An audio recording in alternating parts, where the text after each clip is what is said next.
Halo, jumpa lagi dengan channel YouTube saya, Dr. Juniarti Aka. Kali ini saya akan membahas mengenai Bitcoin yang akhir-akhir ini menjadi satu fenomena yang dibicarakan banyak pihak. Telah banyak analisis yang dilakukan mengenai mengapa Bitcoin menjadi naik begitu tajam. Saya ingin membahas dari aspek yang berbeda.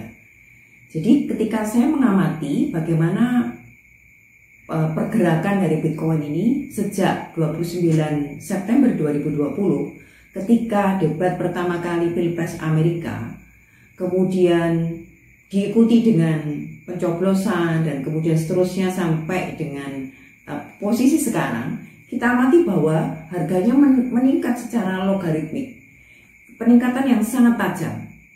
Nah, sementara kalau kita bandingkan dengan indikator yang lain, misalnya harga emas pada periode yang sama tidak mengalami penurunan.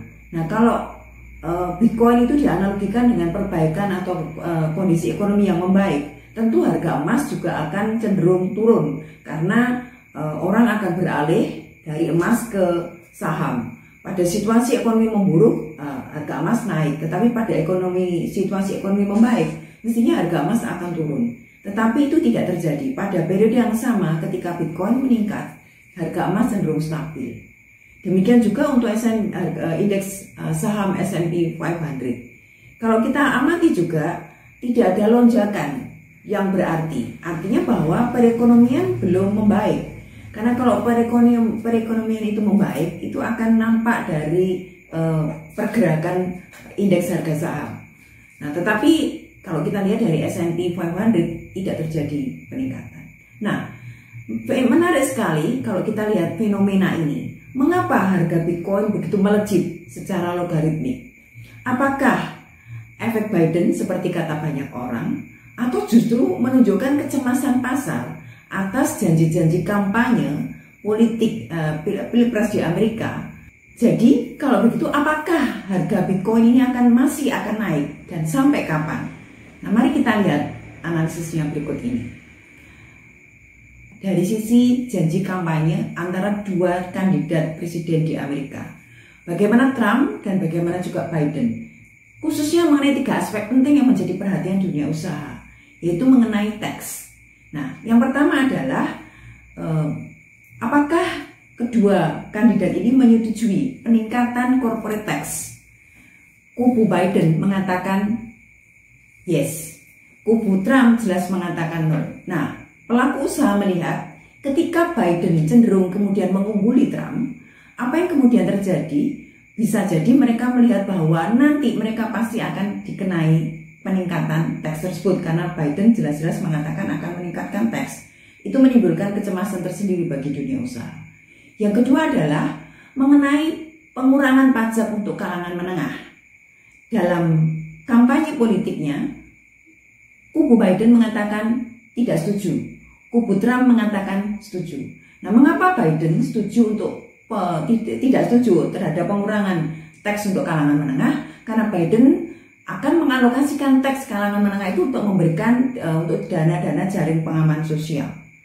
Nah, kemudian yang ketiga adalah mengenai support sebesar $600 untuk unemployment. Trump mengatakan tidak, Biden mengatakan yes. Nah, kalau ini diberikan support sebesar $600, artinya bahwa tentu itu adalah dari hasil peningkatan corporate tax maupun dari hasil pajak kalangan menengah.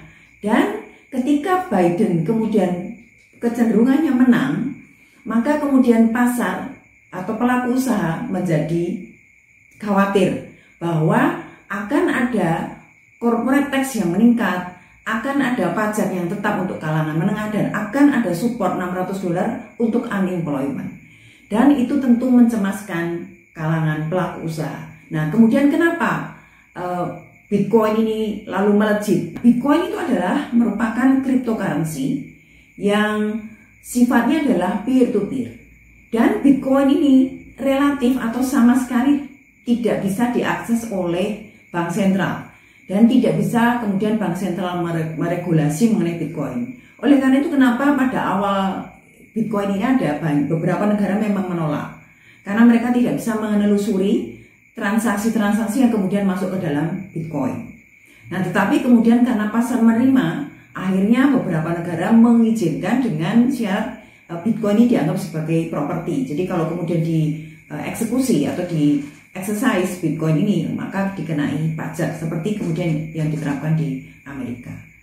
Nah, karena karakter yang ada dalam Bitcoin, maka memungkinkan Bitcoin digunakan untuk mengamankan aset dari pihak-pihak tertentu, karena dia lewat ya dari pengamatan atau dari pengawasan otoritas-otoritas tertentu seperti bank sentral, sehingga kemudian Bitcoin ini dianggap sebagai satu instrumen yang bisa digunakan untuk mengamankan aset. Nah, sekarang kita kaitkan lagi mengapa kemudian Bitcoin itu melejit ketika dimulai dari sejak kampanye pilpres debat politik 29 September 2020 hingga hari ini melejit tajam. Nah, itu menunjukkan kecemasan dari pasar.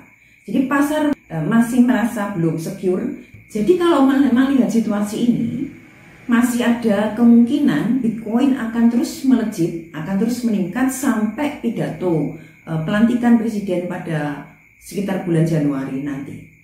Sebagai akuntan, mengapa kita kok perlu tahu sih apa itu Bitcoin? Apa ada hubungannya dengan kita? Sangat kuat. Karena Bitcoin merupakan salah satu instrumen alat tukar, instrumen untuk melakukan transaksi. Kita mesti tahu bagaimana Bitcoin tersebut akan mempengaruhi aset-aset dan kemudian alokasi aset-aset perusahaan. Maka kita perlu sangat tahu mengenai Bitcoin. Dan kemudian kita juga sebagai akuntan perlu tahu bagaimana saham, bagaimana emas. Karena perubahan-perubahan dari instrumen tersebut itu juga akan mempengaruhi bagaimana posisi perusahaan, prospek perusahaan di masa depan, bagaimana perusahaan perlu mengatur strategi dengan adanya pergerakan-pergerakan pasar yang sangat dinamis, perubahan peta politik, perubahan kebijakan, itu semua perlu sangat kita ketahui. Termasuk Bitcoin sebagai cryptocurrency yang modern yang akan banyak berhubungan dan akan banyak mempengaruhi bagaimana transaksi-transaksi, bagaimana ekonomi ke depan. Oleh karena itu kita perlu tahu.